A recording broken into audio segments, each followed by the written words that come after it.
अच्छी 50 वर्ष मान गोटे पदार्थ संपूर्ण बयस को जी पर कह जाए तार अर्थ पदार्थ हूँ प्रथम 50 वर्ष। वर्तमान ब्रह्मांकर प्रथम 50 वर्ष अतीत हुई द्वितीय 50 वर्ष आरंभ होती द्वितीय परार्थ एवं आमर ब्रह्मांकर आयुष 100 वर्ष ताहा दैव वर्ष अनुसार मानुष वर्ष अनुसार नुह एवं भगवान परब्रह्म परमात्मा इसी क्षेत्र में सब विराजमान नित्य विराजमान अच्छा। तो प्रथम जो पदार्थ से नीलमाधव रूप में विराजमान करते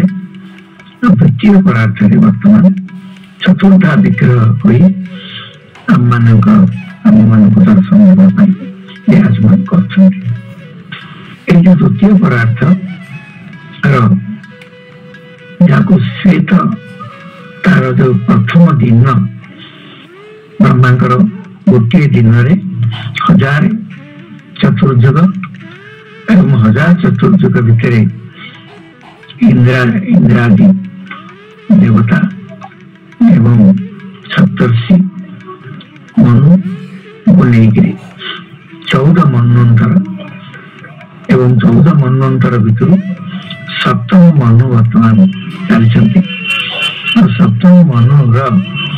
जो 71 चतुर्युग भितर 28तम चतुर्युग वर्तमान चली 28तम चतुर्युगर कली वर्तमान चली यहाँ पर पुणी सत्य युग आसो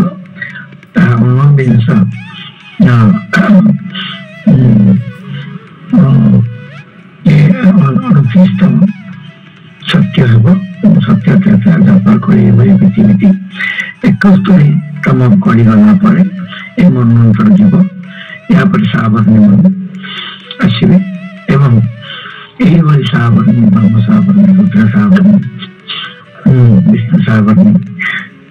यही सावरणी मनु मान गला ब्रह्मांकर संध्या हम ये जो विराट समय परिकल्पना भितर आम माने क्षुद्र जीव आम मान शरीर को लेकर आयुष गणा जाए यद्यपि आम नित्य शाश्वत चिरंतन भगवत अंश तथापि शरीर को लेकर बयस गणा जाए जिते आए मनुष्य मान को शतायु होगापी कहुई 100 वर्ष पर्यंत तमे शरीर धारण कर कर्तव्य परिपालन कर तेणु आम जीवन जो अल्पायुषता भितर आम भगवान जो लीला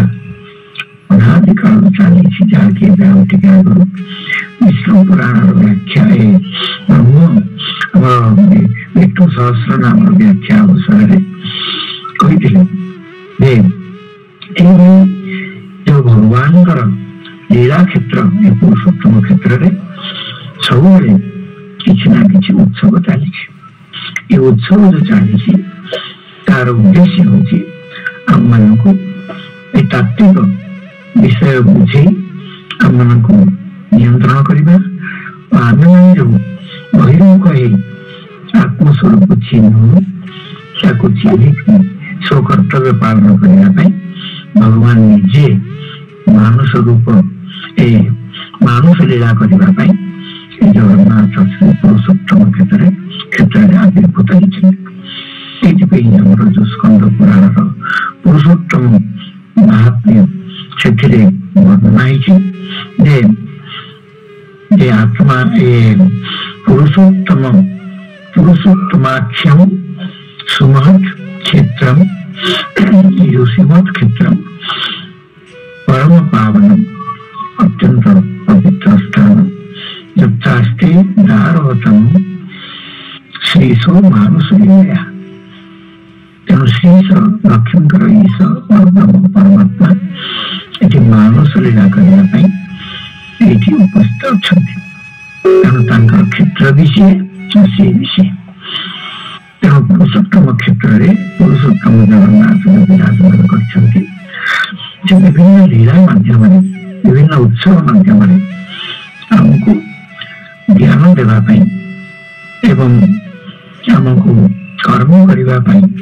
आमको भक्ति करने ज्ञान जोग कर्म जोग भक्ति जोग जहाँ की गीता कहु ठीक भाव में बुझापी से निजे लीला विलास कर बर्तमान आम जो कथा आलोचना करवा जो कथा कि कहुची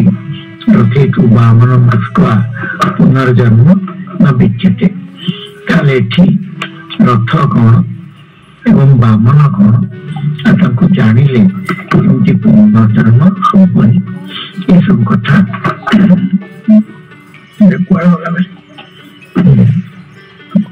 आम आज ये अवसर में आलोचना करवा बर्तमान आम जानूचे जे भगवान विभिन्न लीला विभिन्न उत्सव माध्यम श्रीक्षेत्र में जो कहते भगवान गोटे ना अच्छी ना हूँ नित्योत्सव मैंने जमी विष्णु सहस्र नाम पाठ कले से गोपाल सहस्र नाम जगन्नाथ भगवान गोपाल ना अच्छी नित्योत्सव नित्य सौख्य नित्यश्री नित्य मंगल व्यूहार्चित जगन्नाथ श्री वैकुंठ पुराधिप यहाँ गोपाल सहस्र नाम 134तम श्लोक 134तम श्लोक कहुची व्यूहार्चित जगन्नाथ यो भगवान जगन्नाथ ये चतुर्धा मूर्ति की बच्चे से चतुर्धा मूर्ति हमको जो व्यूह बोली कहुए ये वासुदेव संकर्षण प्रद्युम्न अनिरुद्ध चतुर्व्यूह कथा आम शास्त्र मान बनाई सेमती जगन्नाथ निजे वासुदेव बलभद्र हेले संकर्षण सुभद्रा हेले प्रद्युम्न आए चक्र अनिरुद्ध ये चतुर्व्यूह द्वारा निजे अर्चित होती चतुर्व्यूहार्चित जगन्नाथ चतुर्धा मूर्ति रूप से पुरुषोत्तम क्षेत्र में अर्चित होती गोटे ना नित्योत्सव प्रत्येक दिन किसी ना कि उत्सव चलती नित्य सौख्य से सदा सर्वदा निजे आनंद स्वरूप विराजमान करी भक्त मान आनंद प्रदान कर नित्य सौख्य कहुए नित्य श्री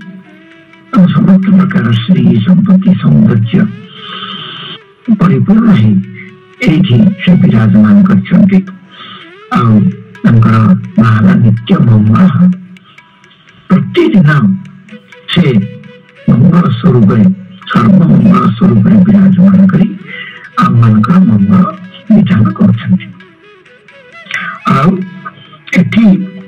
श्री वैकुंठ पुराधिप मर्त्य वैकुंठ पुरुषोत्तम धाम से वैकुंठपुर अधिपति हेले सी चले जो गोपाल सहस्र नाम जो श्लोक आम पढ़े से कहले नित्योत्सव नित्य सौख्य नित्य श्री नित्य मंगल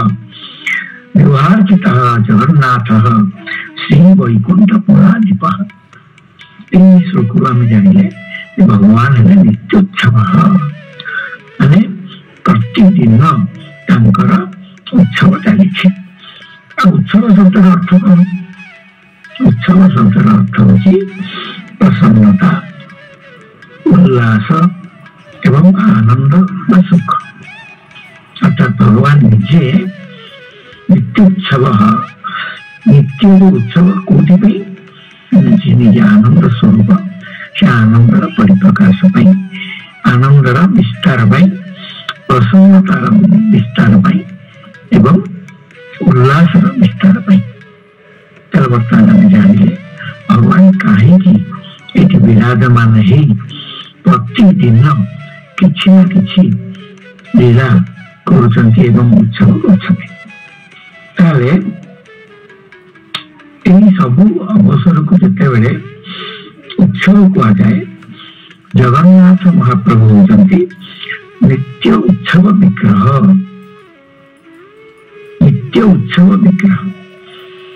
एवं जगन्नाथ लीला क्षेत्र श्री क्षेत्र में नित्य नैमित्तिक उत्सव लगी रही उत्सव मानक भितर रथोत्सव गोटे उत्सव रथ यात्रा जहाँ कहे गुंडीचा महोत्सव जहाँ कहे अंतर्वेदी यात्रा कहे महावेदी यात्रा कहे ये जगन्नाथ जो रथयात्रा उत्सव से रथ उपर विराजमान करके दर्शन दिखते एत बड़ रथ भितर से अति छोटिया मूर्ति हुई बामन बोली कहला बामन के जे अति उच्चा नुह अति नीचा नुह यही जो स्वरूप आम बामन को भगवान बामन अवतार जानते बामन अवतार जो रूप धरी से रूप कौन धरिकी से बस रथेतु बामनम दृष्टवा पुनर्जन्म अविद्यते जो कहे ये बामन मान क्षुद्र तेणु रथ विराट रथ भितर से क्षुद्र रूप धरिकी बस बर्तमान आम देखा ये दर्शन दृष्टिकोण ये रथर स्वरूप कौन आ रथर भितर विराजमान बामन रूप कौन जहाँ को देखिले आम पुनर्जन्म हम कहुई दर्शन कले रथ तो प्रतिवर्ष हो कोटि कोटि लक्ष लक्ष लोक विभिन्न माध्यम साक्षात परोक्ष जगन्नाथ दर्शन कर पुनर्जन्म हबनी कहवाटा कौन जी दर्शन कला तार पुनर्जन्म हबनी गीतार कही जातस्य ही प्रभु मृत्यु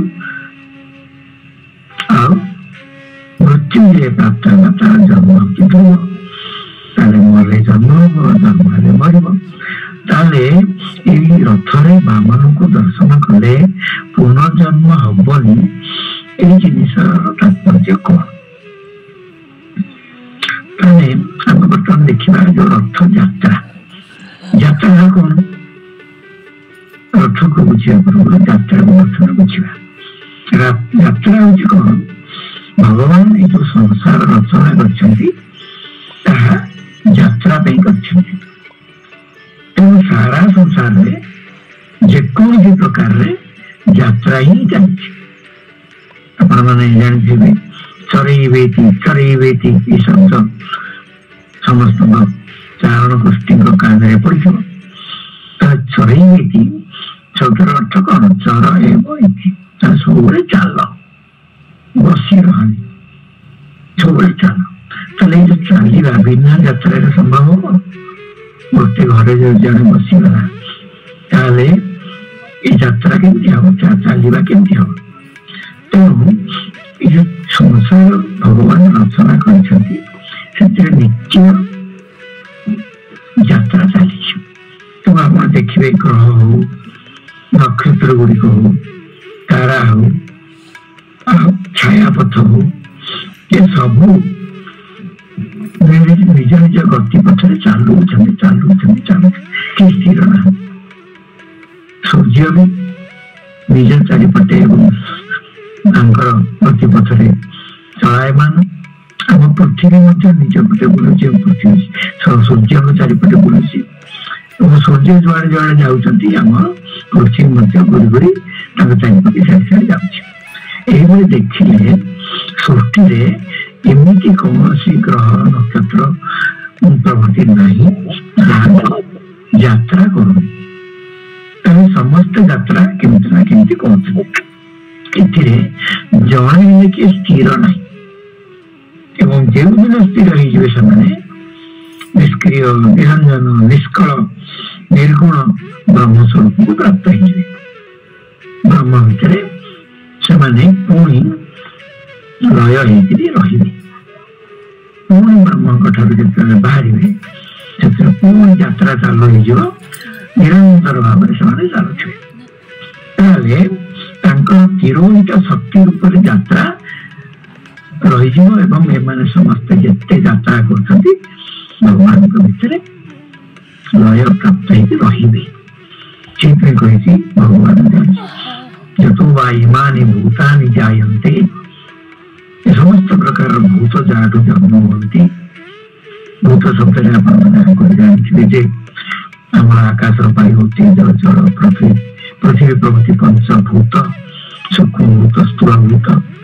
एवं जरायुज अंडज श्वेतज उद्भिज ये चारि प्रकार जीव जोनि को मध्य भूत कहुए चर अचर जिते भूत अच्छा ए समस्ते जहाँ उत्पन्न होती ब्रह्म कहुए तर उत्पन्न से कौन करती चिरंतन यात्रा करते सृष्टि रही यात्रा करुवे स्थिर रही ना सब कर्म करेंगे नहीं कश्चित क्षणमपि जातु तिष्ठत्य कर्म कृत कौन से व्यक्ति प्रत्येक क्षण कर्म न करी कर्मटा ही यात्रा तेणु यात्रा चली चलो येन जाता जीवंती प्रयंती भर पुणी प्रवेश कर अभिषम विषमती सागे मिसिक एकाकार से जो उत्पत्ति स्थिति प्रलय ये तीन टा जिनिस जहाँ हमें ब्रह्म कहे से परमात्मा ही जगन्नाथ क्षेत्र में दारु ब्रह्म रूप से विराजमान अच्छा तुलसीधर दारु ब्रह्म रूप विराजमान अच्छा प्रतिदिन वर्ष सारा किसी ना कि उत्सव कर उत्सव की प्रसन्नता आनंद कारण बर्तमान आम जाना जो रथयात्रा तार मूल कौन दार्शनिक सिद्धांत रही तेणु ये विश्व ब्रह्मांड आप जानते गोटे विराट जंत्र इच्छा कहूँ यंत्रारूढ़ान माया भगवान निज माया द्वारा ये जंत्र को निर्माण करी जीव को बसई देकरी यात्रा करूँ तेणु ये विश्व ब्रह्मांड गोटे जो विराट जंत्र आम शरीर गुड़ाक गोटे गोटे छोट छोट जंत्र तेणु पिंड ब्रह्मांड एक मत कहुई पिंड आम शरीर ये गोटे जंत्र यहाँ भर जंत्र के आखि नाक कान जीवा चर्म बाघ पाणीपाद वायु पुस्त बुद्धि अहंकार मन चित्त प्राण अपान उदान ज्ञान समान एमती केते छोट छोट जंत्र को लेकर आम शरीर जंत्र ये जंत्र जेहेतु ये यात्रा करने सारा संसार भी जो बृहत जंत्र आकाश हो वायु हो तेज हो जल हो पृथ्वी हो से जहाँ कि ग्रह नक्षत्र तारा हो से समस्ते यात्रा कर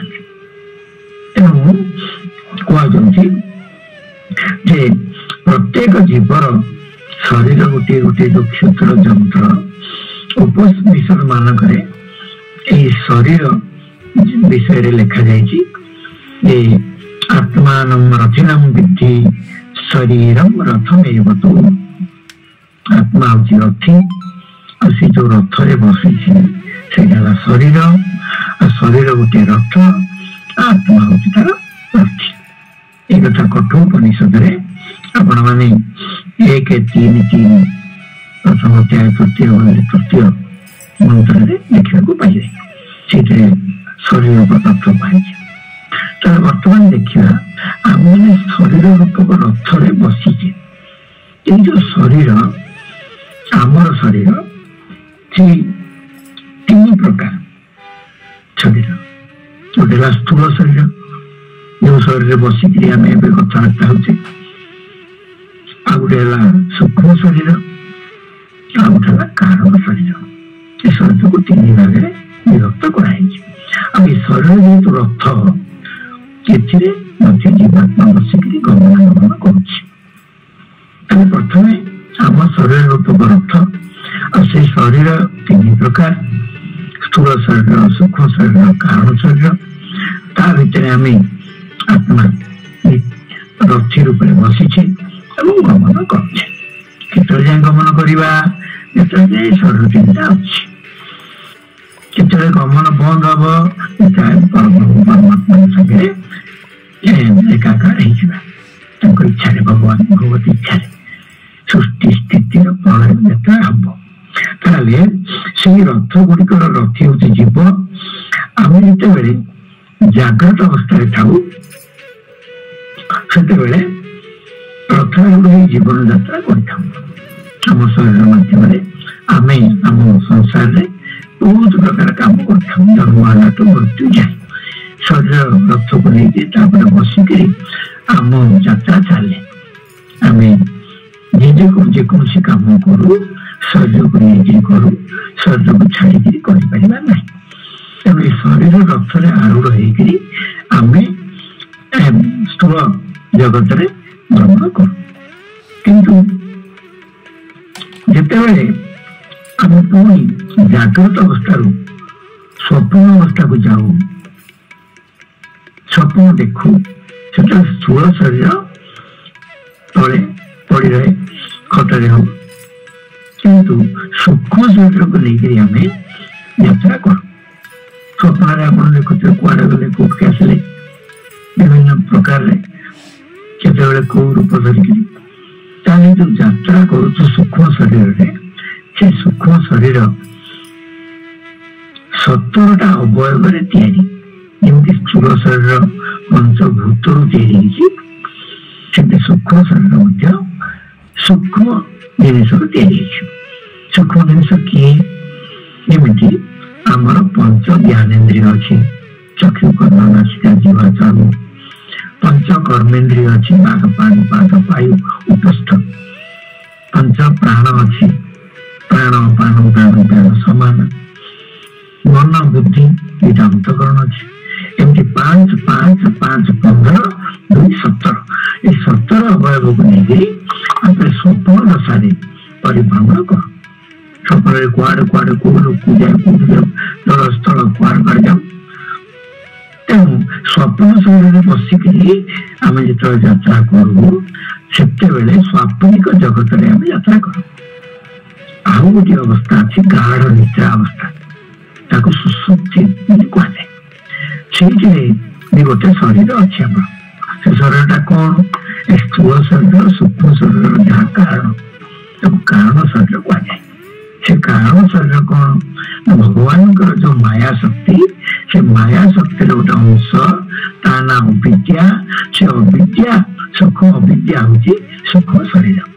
ए कारण शरीर से आम जो रहू कारण शरीर से स्थूल जगत सूक्ष्म जगत को भूली जाऊ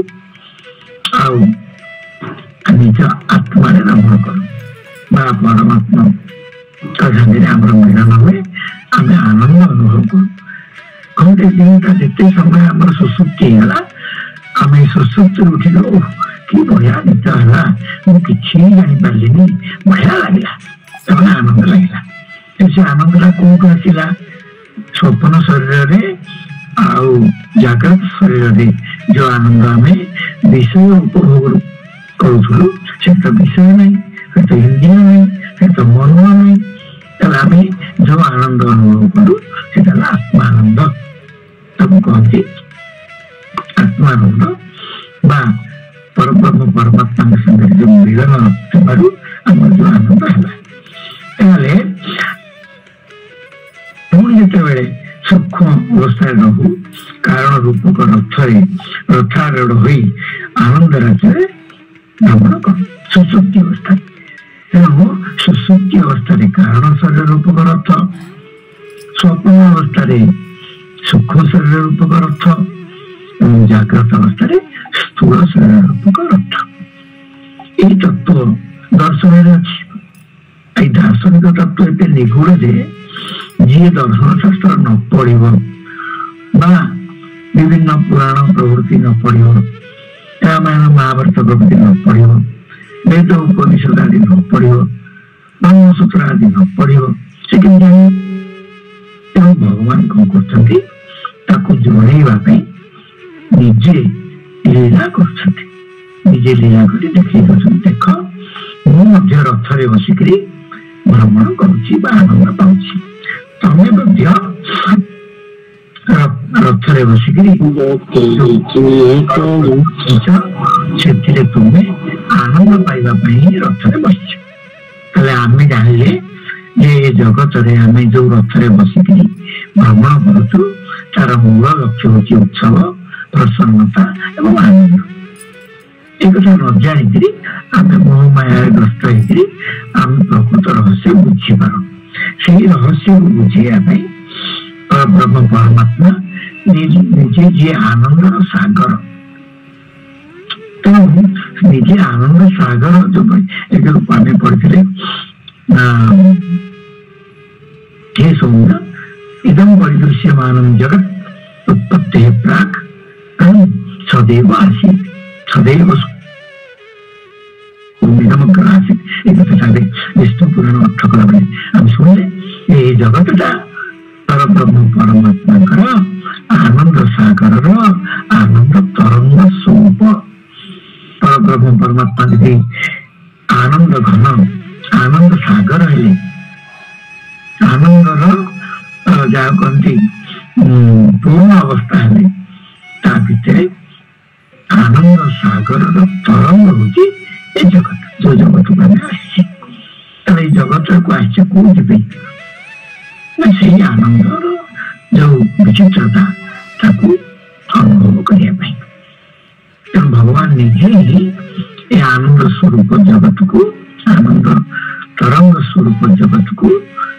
जीव मान को आनंद देवाई सृष्टि कर दुख रहा कथा नुह कि आम जेहतु तत्व जानू माया बस आम दुख पाऊँ तेणु आनंद घन रूप में आनंद सागर पर ब्रह्म परमात्मा जिते जगत को सृष्टि करती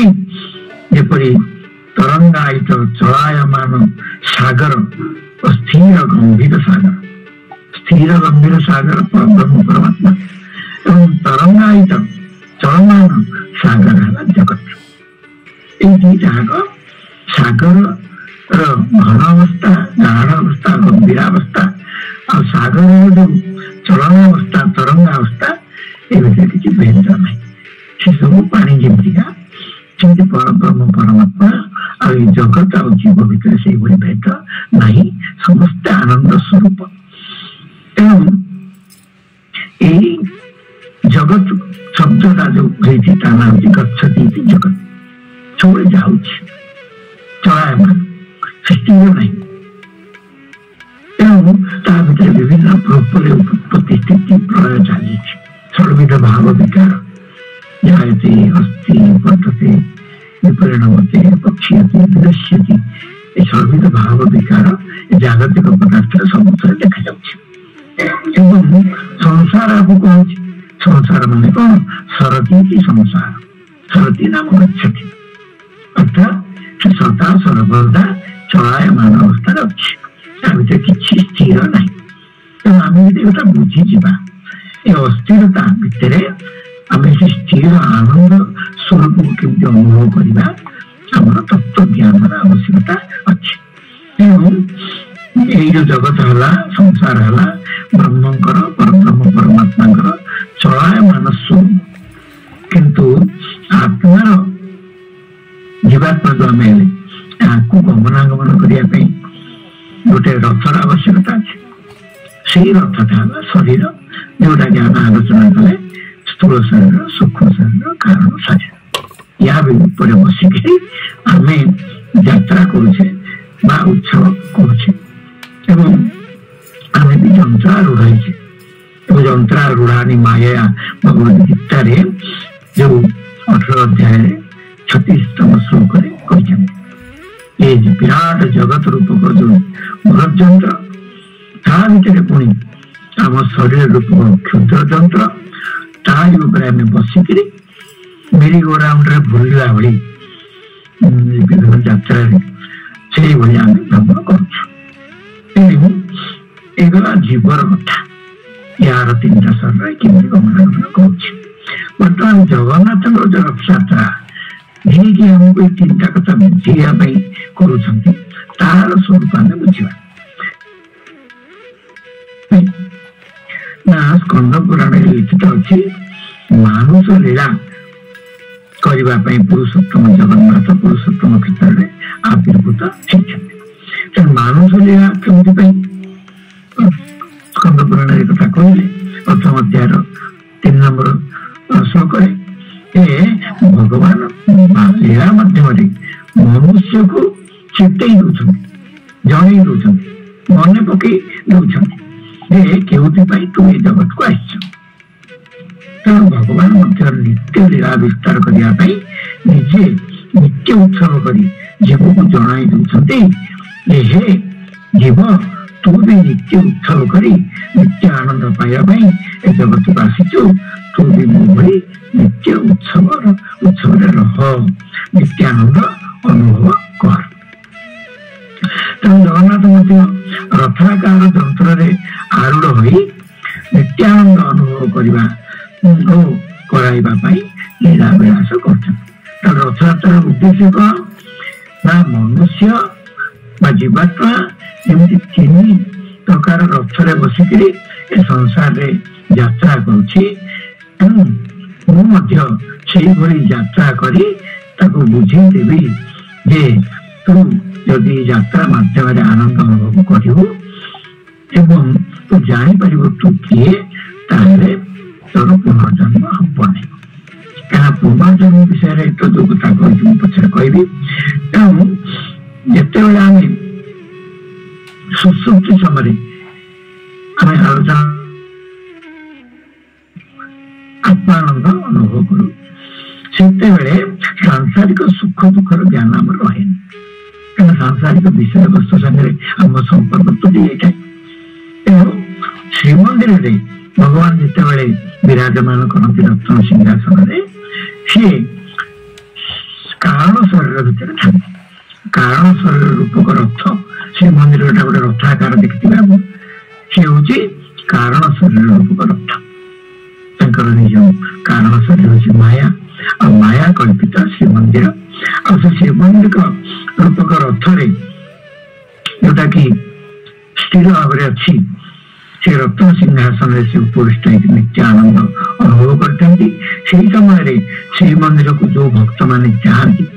सेठारे आनंदमय श्री जगन्नाथ जे कि समस्त जीवात्मा मानकर आत्मा तांको निजर समस्त इंद्रिय मानक विषय माने चाखी देखी नाकरे सुने कानरे सुने जीवारे रस स्वादन करे आमर सर्व इंद्रिय भोग्य भगवान को से बने से आनंद को अनुभव करने को मंदिर को जाए प्रसाद सेवन करे जीवा इंद्रिय द्वारा सुगंध माल्य सुंगे नाक द्वारा स्पर्श करे जो कान कीर्तन नाम प्रभृति शुणे यश प्रभृति शुणे जीव जिते श्रीमंदिर को दर्शन करने जाए भगवान जो कारण शरीर रूपक रत्न सिंहासन जग मंदिर रूपक रथरे आरूढ़ हो सुसुप्त आनंद अच्छा संगे मिसिक एकाकार मंदिर भितर सब सुख दुख मिल जाए। स्वप्न अवस्था जाग्रत अवस्था जो सुख दुख ताकू सी सुसुप्त अवस्था जगन्नाथ संगे मिलित होकर मंदिर भितर सांसारिक सुख दुख सब भूली जाइए आनंद ही अनुभव करे। तेणु जगन्नाथ कारण शरीर रूप जो रथ तार यात्रा श्रीमंदिर में चली नित्य निरंतर चली आम मैंने जीवा से नित्यानंद अनुभव करी जागतिक सुख दुख आम दूरे जावा जगन्नाथ यदि कारण कारण शरीर जगन्नाथ मंदिर रूपक रथ ताले सूक्ष्म शरीर कौटा से रथ किए आप जानते भगवान जगन्नाथ मंदिर रत्न सिंहासन रही भी से विभिन्न दिन में विभिन्न लीला करते से विभिन्न रथारूढ़ से केतबेले कृष्ण रूप केतबेले नारायण रूप केतबेले नृसिंह रूप केतबेले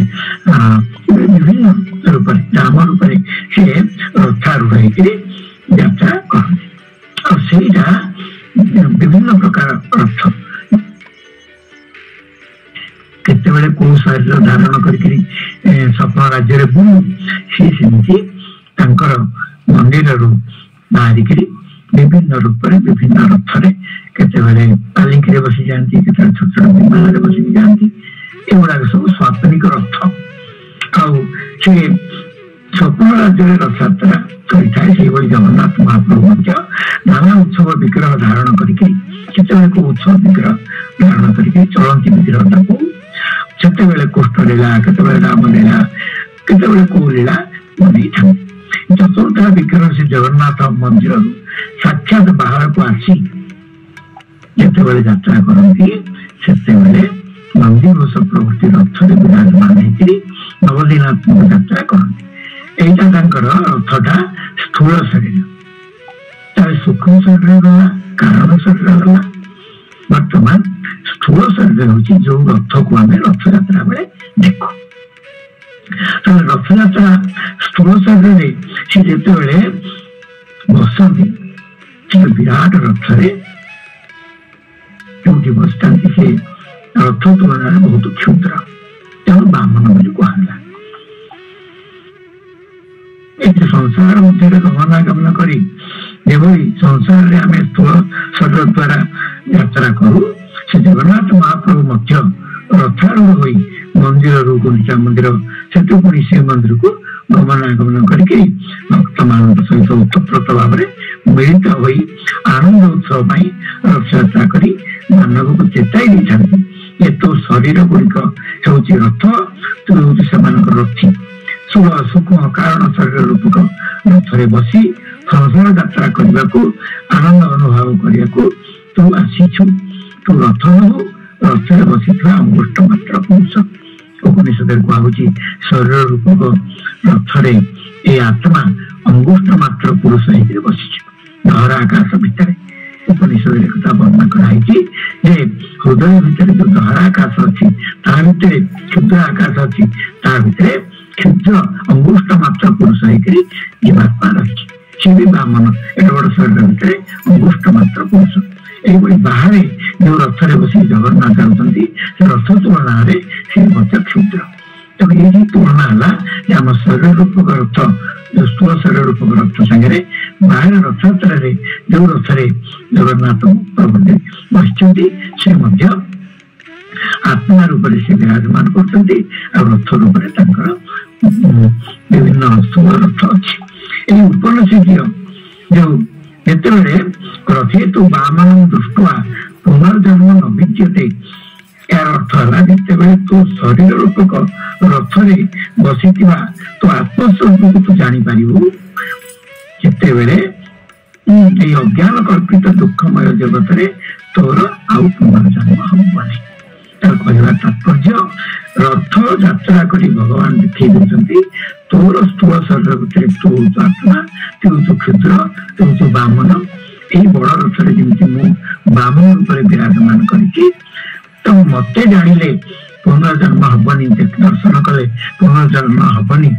से भाई तो शरीर रथ भितर बसी तो आत्मा को तू जाणीजु तोर पुनर्जन्म हबनी यही कथा अर्थे तू बामन दृष्टवा पुनर्जन्म न विद्यते कहवार तात्पर्य उपनिषद वेदांत विद्या आत्मतत्व को मनुष्य को सहजरे बुझे देवाई जगन्नाथ महाप्रभु रथ यात्रा मध्यम मानुष लीला कर चितई देवा चाहती रथ गोटे शरीर ता भितर मु परमात्मा बामन रूप बसी रथ मत दर्शन करी तू जन्म मरण चक्र मुक्ति पाई पारि अर्थात निज शरीर रूपक रथ मध्य तू अति आत्मा रूप अच्छु तो जो शरीर चली तू निजक दर्शन कर अर्थात आत्म साक्षात्कार कर। यही आत्मज्ञान द्वारा शरीर यात्रा रूपक संसार यात्रा मुक्त हुई दिव्य आनंद अनुभव करने दिव्य जन्म हो तर पुनर्जन्म हबनी मान कौन माने तू जो जन्म लाभ करू भी सेटा कर्म जनित जन्म नुहे भगवत प्रदत्त जन्म ता दिव्य जन्म। भगवान गीता कहते जन्म कर्म च मे दिव्यम एवं जो वृत्ति तत्पता मोर जन्म और कर्म को जे दिव्य जानी पारे मोर दिव्य जन्म मोर दिव्य कर्म जीव मध्य दिव्य जन्म दिव्य कर्म जो संसार यात्रा रूपक पुनर्जन्म तार हबनी अर्थात से नित्य शुद्ध होकर जदि भी शरीर ग्रहण करे भगवान सहित लीला विलास करने आनंद संपादन करने आनंद को अनुभव करने संसार को आसे से विहरण करे। कारण दीटा अवस्था आम जो जन्म जन्मांतर पाचु पूर्व जन्म कर्म अनुसार आम पाचु किंतु भगवत जो तत्व जन्म भगवान आम जो पठे दिव्य जन्म टी पठे दिव्य कर्म करने को कहते आम ता भूलीगलु आम भूलिकी अदिव्य जन्म पाइलु अदिव्य कर्म कलु द्वारा आम संसार में दुख भोगिले नित्य आनंद अनुभव करने आमको ये पठे तेणु भगवान कहते मु भगवान जगन्नाथ मध्य नवदिनात्मक ये जो कहते नवदिनात्मक यात्रा कर नवदिनात्मक यात्रा कौन रहस्य संसार यात्रा नवदिनात्मक संसार यात्रा नवदिनात्मक कमी गोटे दिन तो आसबू आ गोटे दिन तो चलू कि मझे 7 दिन रही कौन 7 दिन सोम मंगल बुध गुरु शुक्र शनि रवि ये 7 दिन आम ये 7 दिन जो रोचे जगन्नाथ मध्य सेमती नवदिनात्मक यात्रा गोटे दिन जीवे गोटे दिन आसवे 7 दिन रही ये यात्रा नवदिनात्मक यात्रा किसी बुझाऊँ तोर मध्य जो जीवन यात्रा नवदिनात्मक गोटे दिन तो जन्म हो शरीर नहीं रथ पर बस आ गोटे दिन तो रथ को छाड़ी मरीगला बोली कहे शरीर पड़ रहा तू पड़े कि रही के दिन 7 दिन 7 दिन कौन ये सप्ताह 7 दिन सोम मंगल बुध गुरु शुक्र शनि आ भर ही गोटे ये 7 दिन भगवान कहते मोर नवदिन जो यात्रा दिने जीवी दिने फिरबी 7 दिन से रही ये जो तत्व 10 दिन जमी आम फेरी जाऊे भगवान से 10 दिन फेरी जाऊे तेणु भगवान जगन्नाथ मध्य नवदिनात्मक रथयात्रा छाड़ी 10 दिन पुणी निज नित्य नित्यानंद धाम श्रीमंदिर रथ सिंहासन फेरी आसी ते संसार यात्रा को बुझाई देवाई मोर रथयात्रा उत्सव यही यात्रार आरंभ आनंद यात्रार अंत आनंद तेणु आनंदात् खुरीमानि भूतानि जायन्ते आनंदेन जातानि जीवन्ति आनंदं प्रयन्ति अभिसंविशन्ति आनंदं ब्रह्मेति वेदानात् जो तैत्तिरीय उपनिषदर जो वाक्य ये उपनिषद वाक्य नाट्य रूपायन होउछि ए यात्रा रथयात्रा मनुष्य को जिते लीला कर बुझेले भी मनुष्य माया राज्यर विचित्रता भितर निजक बुड़ाई रखी केवल स्थूलता विमोहित हो निज स्वरूप को भूली जाए एवं आनंद पाइबा आसी नाना दुख भोग करे। तेणु ये उपनिषदीय वाक्य को नाट्य रूप देवा जगन्नाथ लीला रथयात्रा लीला उत्सव करमको बुझे चाहते हेतु केवल बाहर रथयात्रा व्यस्त रहनी भितर आत्मा को चिन्हित रथयात्रा कर अतएव भगवान